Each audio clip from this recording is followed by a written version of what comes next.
Hello guys, welcome back to my channel. आपका स्वागत है हमारे एक और नए वीडियो के अंदर। तो इस वीडियो के अंदर हम लोग बात करने वाले हैं टिकटॉक के बारे में कि यार कैसे इंडिया से टिकटॉक चला गया, कैसे इंडिया में टिकटॉक को बैन किया गया, उसके पीछे के क्या रीजंस थे, क्या वो रीजंस हुए, क्या वो सिचुएशन हुई जिनकी वजह से टिकटॉक को इंडिया से बैन किया गया। और टिकटॉक को ही नहीं, साथ साथ कुछ आई थिंक 59 चाइनीज एप्लीकेशन को भी इंडिया में से बैन किया गया। तो सब कुछ समझते हैं डिटेल्स में इस वीडियो के अंदर। इस वीडियो को एंड तक जरूर देखना, और अगर आपको वीडियो अच्छा लगे तो इस वीडियो को लाइक करना, शेयर करना और चैनल को सब्सक्राइब करना ना भूलना। तो चलिए शुरू करते हैं वीडियो। ओके, तो सबसे पहले बात करते हैं कि टिकटॉक को बनाया किसने था। तो यार एक चाइनीज कंपनी थी जिनका नाम था बाइट डांस करके एक कंपनी थी, और उसका फाउंडर था जिसका नाम था जान यिमिंग। तो उसके फाउंडर को एक आइडिया आया था कि यार उनको उसको एक ऐसा प्लेटफॉर्म बनाना है जिस प्लेटफॉर्म पे आके लोग यार अपना टैलेंट दिखा सकते, अपनी स्किल्स दिखा सकते। उनको ये आइडिया आया और उनका विजन क्लियर था कि यार ज्यादा से ज्यादा लोग प्लेटफॉर्म पे आए और अपनी स्किल्स को दिखाए, अपना टैलेंट दिखा सके। तो उनके लिए उनको एक प्लेटफॉर्म बनाना था। तो उन्होंने सोचा कि कुछ ऐसा बनाते हैं। तो उन्होंने फिर टिकटॉक बनाना उसमें उन्होंने स्टार्ट किया। तो 2016 में उन्होंने टिकटॉक बनाना स्टार्ट किया, और उसके बाद 2017 तक उन्होंने टिकटॉक को ग्लोबल मार्केट में उन्होंने लॉन्च कर दिया था। उसके बाद क्या हुआ कि लॉन्च होते ही टिकटॉक फेमस धीरे धीरे होने लगा था। टिकटॉक या लोग आ रहे थे, यूजर्स भी इतना बढ़ रहा था। उसके बाद क्या हुआ कि म्यूजिकल.ly करके एक कंपनी थी इंडिया में, वो एप्लीकेशन बहुत फेमस थी। और ये जो म्यूजिकल एलवाई जो था वो इंडिया में फेमस था इसकी वजह से, क्योंकि लोग यहाँ पे शॉर्ट्स वीडियो, सिंक वीडियो, बहुत सारे वीडियो यहाँ पे अपलोड करते थे, और एक एंटरटेनमेंट के लिए एक अच्छा प्लेटफॉर्म हुआ करता था। तो म्यूजिकल.ly ने क्या किया कि टिकटॉक को एक्वायर कर लिया, और टिकटॉक को एक्वायर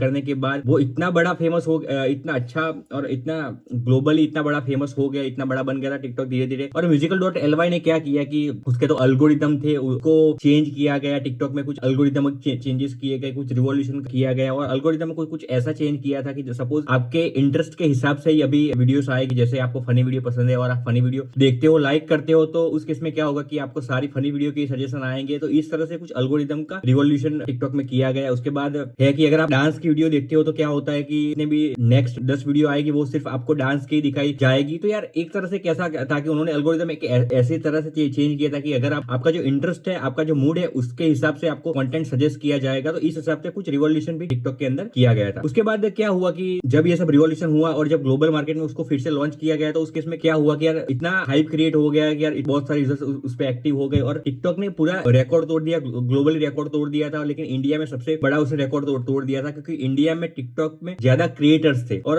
हर महीने मंथली टिकटॉक में 6 बिलियन से ज्यादा उसमें व्यू आते थे। तो टिकटॉक ऐसे ही इंडिया में इतना बड़ा और फेमस बन चुका था। और यार जहां भी देखो, गली मोहल्ला, इंडिया की हर स्ट्रीट में, हर शहर में टिकटॉक टिकटॉक और टिकटॉक ही चल रहा था। बच्चे से लेकर बड़े लोग 35-40 साल के भी है, वो भी टिकटॉक का यूज करना सीख गए थे और टिकटॉक यूज कर रहे थे। इवन बहुत सारे लोग थे जो टिकटॉक पे फुल टाइम एक्टिव रहते थे, कंटेंट क्रिएट करते थे, कंटेंट डालते थे, और एज अ कंटेंट क्रिएटर उन्होंने अपना करियर भी टिकटॉक पे स्टार्ट कर दिया था। तो और जितने भी कंटेंट क्रिएटर अभी अवेलेबल है या जितने भी है, तो उन सब ने स्टार्ट तो सबसे पहले टिकटॉक से ही किया था। शॉर्ट्स रील हो गया, शॉर्ट्स वीडियो हो गया, इनकी पहचान टिकटॉक ने ही बनाई। लेकिन यार क्या हुआ कि टिकटॉक जब भी ऐसे इतना फेमस हो गया था, लेकिन क्या होता है कि जहाँ फ्रेम होती है वहाँ कंट्रोवर्सी होती है, प्रॉब्लम्स आती है। और इस तरह से 2019 के स्टार्ट में ही टिकटॉक पे कुछ कंट्रोवर्सी स्टार्ट हो गई थी, क्योंकि टिकटॉक क्या करता था कि धीरे धीरे फिर उसने एडल्ट कंटेंट भी अपलोड करने का अलाउ कर दिया था। लोग क्या करते थे, जितने भी क्रिएटर थे, जो बहुत सारे लोग क्या करते थे कि फेमस होने के लिए कुछ एडल्ट कंटेंट भी टिकटॉक पे डाल देते थे। उसके बाद एक और प्रॉब्लम था कि यार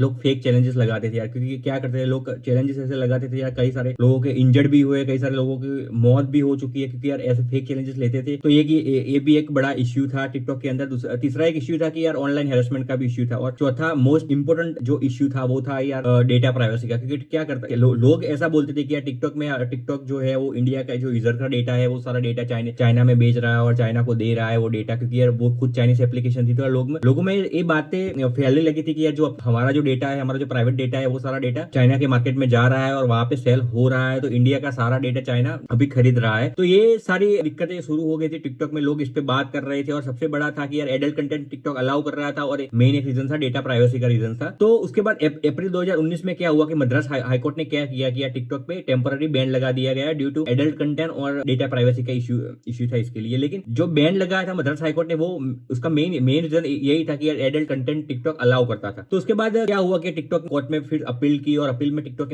ने बोला कि हम कंटेंट मॉडराइजेशन है उसको इंप्रूव करेंगे, और हम एआई सिस्टम का यूज करेंगे। उसकी वजह से क्या होगा कि जितना भी जो एडल्ट कंटेंट हमारे प्लेटफॉर्म पे है, तो वो सारा ऑटोमेटिक रिमूव हो जाएगा। और जब भी कोई न्यू कंटेंट डालेगा, तो वो न्यू कंटेंट अगर एडल्ट कंटेंट भी होगा तो हम उसको अलाउ नहीं करेंगे, अपलोड नहीं करने देंगे। ये सारी से टिकटॉक ने कोर्ट को दिखाई कि हम लोग ये करेंगे वो करेंगे, और उसके बाद से मद्रास हाईकोर्ट ने उस पे टेम्पररी जो बैन लगाया था वो हटा दिया गया। टिकटॉक फिर से शुरू हो गया। उसके बाद से टिकटॉक बहुत ही ज्यादा ग्रो करने लगा। तो भी बहुत सारे यूजर्स थे, वो उनका मानना यही था टिकटॉक जो अपना इंडिया का जो डेटा है, जो यूजर्स का जो प्राइवेट डेटा है, वो सारा डेटा चाइना के मार्केट में बेच ही रहा था, और उसका अभी कोई सॉल्यूशन नहीं आया था। लोगों के मन में एक ही बात बैठ गई थी कि यार जो टिकटॉक है वो डेटा चाइना में सेल कर रहा है। बस लोग यही बातें सब जगह चल रही थी। इंडिया और चाइना के जो सोल्जर्स थे उसमें कुछ वायलेंस क्लैश हुआ था, और उस क्लैश में क्या हुआ था कि इंडिया के जो 20 जवान थे वो शहीद हो चुके। जब भी ये न्यूज टीवी चैनल पे, न्यूज़पेपर पे चलने लगी, तो उस केस में क्या हुआ कि यार लोगों, जो इंडिया के जितने भी लोग, उनमें एक गुस्सा भरा है, और वो सारे बोल रहे थे कि यार टीवी चैनल, न्यूज़पेपर सब में चल रहा था कि यार चाइना है वो इंडिया के खिलाफ हो गया है और चाइना इंडिया का दुश्मन हो गया है। तो ये सारी न्यूज चल रही थी। तो इंडिया के जितने भी लोग थे उनमें एक ऐसा भर गया था कि यार अगर चाइना इंडिया के खिलाफ है तो हम चाइनीज एप्लीकेशन का यूज नहीं करेंगे, तो चाइनीज एप्लीकेशन सारे इंडिया में बैन हो जानी चाहिए। और लोग टैग भी देने लगे, जैसे कि boycott China, ban Chinese application, digital strike, और वो सारी चीजें इंडिया में चलने लगी। और यही सारी चीजें चलते ही क्या हुआ कि यार जितने भी चाइनीज एप्लीकेशन थे उनका विरोध शुरू होने लगा। लोग बोल रहे थे कि यार चाइनीज एप्लीकेशन को बैन किया जाए, चाइनीज एप्लीकेशन को बैन किया जाए। और उसमें सबसे बड़ी जो एप्लीकेशन थी, जो फेमस एप्लीकेशन थी, वो टिकटॉक, और सबसे बड़ा इंपैक्ट टिकटॉक को ही पड़ा था, क्योंकि यार टिकटॉक इंडिया में बहुत फेमस हो चुका था उस टाइम पे। और यार देखो, मेन रीजन यही था टिकटॉक बैन होने का कि यार उसमें कुछ डेटा प्राइवेसी का और वो सबको तो इश्यू था, लेकिन उसके साथ साथ जो मेन रीजन था वो यही था कि इंडिया चाइना में कुछ टेंशन हुई, और जिनकी वजह से लोगों को लगा कि यार चाइना इंडिया का दुश्मन हो गया है, चाइना इंडिया के खिलाफ हो गया है। और यही एक रीजन था कि यार मेन की टिकटॉक को इंडिया से बैन किया गया। उसके बाद क्या हुआ मैं आपको बताता हूँ कि बैन कैसे हुआ। तो 29 जून 2020 में क्या हुआ, एक हिस्टोरिकल डेट थी, और उस रात के 9 बजे ministry of electronic and information technology ने ऑफिशियल प्रेस निकाली थी, और उस ऑफिशियल प्रेस में उन्होंने अनाउंस किया था कि हम 59 चाइनीज एप्लीकेशन को इंडिया से बैन कर रहे हैं। और उसमें शामिल था टिकटॉक, टेरेल्ट, UC browser, club factory and other बहुत सारी एप्लीकेशन थी उनमें शामिल था, लेकिन सबसे बड़ा नाम टिकटॉक का ही आ रहा था, क्योंकि टिकटॉक इंडिया में इतना बड़ा फेमस हो चुका था। तो 29 जून 2020 को टिकटॉक और चाइनीज एप्लीकेशन थी उनको ऑफिशियली बैन करने का एक न्यूज आ गई थी, और उसी डेट से इन सारी एप्लीकेशन को ऑफिशियली इंडिया से बैन किया गया था। उसके बाद क्या हो गया, जब भी आप प्ले स्टोर पे जाते थे, ऐप स्टोर पे जाते थे, तो वहां पे एक ही चीज लिखी जाती थी, क्योंकि वहां से तो एप्लीकेशन सारी हटा दी गई थी कि अगर आप इंडिया में और प्ले स्टोर पे जाते हो, ऐप स्टोर पे जाते हो, तो आपको टिकटॉक और जितने भी जो चाइनीज एप्लीकेशन है वो आपको दिख नहीं रही। लेकिन उसके बाद क्या होगा, जिन्होंने टिकटॉक डाउनलोड करके रखा है यार, अभी भी टिकटॉक यूज कर रहे थे, उनमें क्या था कि जब भी वो टिकटॉक ओपन करते थे तो उनको एक ही मैसेज आता था कि dear user, we are complying with the government of Indian order. और इस तरह से ऑफिशियली टिकटॉक को इंडिया में बैन किया गया था। अभी हुआ क्या कि यार जैसे इंडिया में टिकटॉक बैन हुआ, उसके बाद क्या हुआ कि देखो यार, बहुत सारे क्रिएटर थे इंडिया में भी, बहुत सारे क्रिएटर थे जिनका घर टिकटॉक से ही चलता था, और टिकटॉक पे इतने फेमस हो चुके थे, इतने फेमस बन चुके थे। बहुत सारे यार एक्टर भी आई थिंक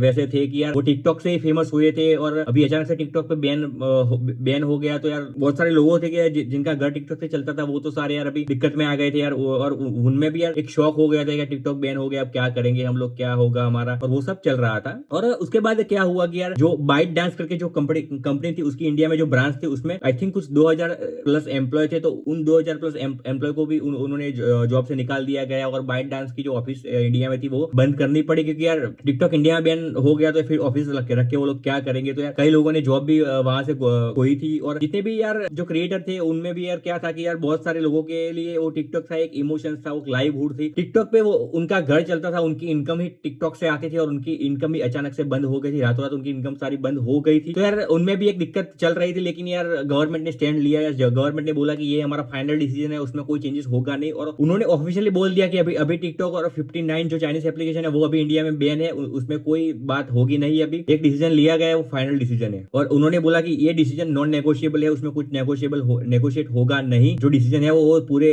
जितने भी इंडिया के लोग हैं उनको फॉलो करना ही पड़ेगा। और एक साइड से ये भी बात सही है यार, जो देश हमारे खिलाफ है तो उसकी एप्लीकेशन हम लोग यूज क्यों करें। ये भी एक सही डिसीजन था इंडियन गवर्नमेंट का कि टिकटॉक और बाकी जो 59 जो चाइनीज एप्लीकेशन थी उनको बैन करने का, ये डिसीजन भी एक अच्छा था। लेकिन यार उसके साथ साथ क्या था कि इंडिया में भी यार उसका इंपैक्ट बहुत बड़ा पड़ा था। जितने भी क्रिएटर्स थे, जितने भी यूजर्स थे, जो जिनका घर चलता था टिकटॉक से, यार उनका अभी अचानक से उनकी इनकम बंद हो गई थी, यार उनकी इनकम स्टॉप हो गई थी। और बहुत सारे जो लोग थे उन्होंने जो बाइट डांस में जॉब कर रहे थे उन्होंने भी अपनी जॉब से हाथ धोया था। लेकिन क्या है कि यार देश की सिक्योरिटी, यार देश की सिक्योरिटी के लिए ये सब तो होता रहता है यार। और ये जो एप्लीकेशन जो बैन की थी वो भी एक अच्छा ही था। उसके बाद क्या हुआ कि जैसे ही एप्लीकेशन इंडिया में बैन हुई, उसके बाद ग्लोबली उसका इंपैक्ट होने लगा, कि जैसे यूएसए हो गया, जापान हो गया, ऑस्ट्रेलिया हो गया, उन सब में भी एप्लीकेशन चल रही थी टिकटॉक। लेकिन क्या हुआ कि जैसे इंडिया में बैन हुआ तो उन सारी कंट्रीज को यही लगा कि यार डेटा प्राइवेसी का इश्यू है, इनकी वजह से इंडिया में टिकटॉक बैन हुआ था। लेकिन रीजंस ये नहीं था, रीजंस कुछ और था, लेकिन बाकी सारी कंट्रीज को ऐसा लगा कि टिकटॉक अपना जो यूजर का डेटा है वो जाके चाइना के मार्केट में बेच रहा है। जो ऑस्ट्रेलिया, अमेरिका, उन सबको यही लग रहा था, तो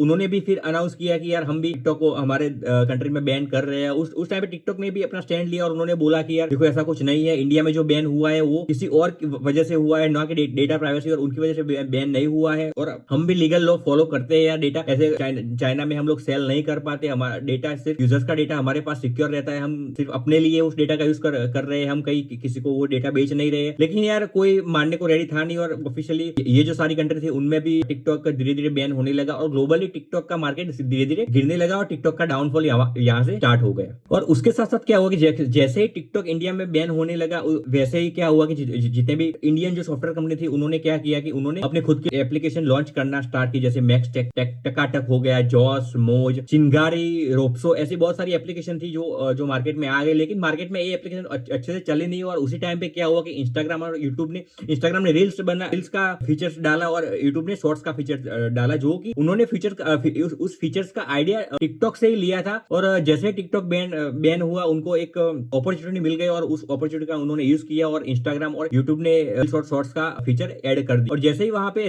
रील्स और शॉर्ट्स का फीचर ऐड किया गया, तो उसके बाद क्या होगा, जितने भी टिकटॉक यूजर्स थे वो सारे मूव हो गए, इंस्टाग्राम और यूट्यूब पे मूव हो गए। जो इंडिया की एप्लीकेशन थी वो इतनी अच्छी चली नहीं, और उसके बाद इंस्टाग्राम और यूट्यूब पे क्रेज इतना बड़ा बन गया कि लोग वहां पे सारे मूव हो गए, और जितना भी यूजर बेस था टिकटॉक पे वो सारा यूजर बेस अभी ट्रांसफर हो गया यूट्यूब और इंस्टाग्राम में, ट्रांसफर हो गया, सारा यूजर बेस मूव हो गया यूट्यूब और इंस्टाग्राम पे। और फिर 2021 में ऑफिशियली बाइट डांस से उसने सारे ऑपरेशन इंडिया में बंद कर दिया, पूरा ऑफिस शट डाउन कर दिया, और उसके बाद उन्होंने एक ही मैसेज दिया कि we hope to return India in the future when the environment allows. और उसके बाद आई थिंक 2025 अभी चल रहा है, लेकिन अभी तक भी, और 2026 आने वाला है, लेकिन अभी तक भी टिकटॉक इंडिया में वापस नहीं आ पाया, और मे बी वो वापस नहीं आएगा, क्योंकि यार ये सारे इश्यू थे। तो अगर वापस भी आ गया तो इतना कुछ अच्छा इंपैक्ट पड़ेगा नहीं यार, और इतना अच्छा यूजर बेस फिर से आएगा नहीं, क्योंकि अभी सारा यूजर बेस यूट्यूब और इंस्टाग्राम पे कंफर्टेबल हो चुका है। तो अभी फिर से वो लोग छोड़ के टिकटॉक पे या दूसरी कोई एप्लीकेशन में अभी जाएंगे नहीं। तो यार यही सारी चीजें थी यार जिनकी वजह से टिकटॉक इंडिया से बैन किया गया। मेन एक रीजन वही था कि यार इंडिया और चाइना के बीच में जो क्लैश चल रहा था, और एक मेन रीजन वही था कि यार टिकटॉक इंडिया में बैन हो गया। तो आई होप कि आपको ये वीडियो अच्छा लगा होगा। अगर आपको ये वीडियो अच्छा लगा तो इस वीडियो को लाइक करना, शेयर करना और चैनल को सब्सक्राइब करना ना भूलना। Thank you very much guys for watching this video. मिलते हैं जी ऐसे एक और नए वीडियो के साथ।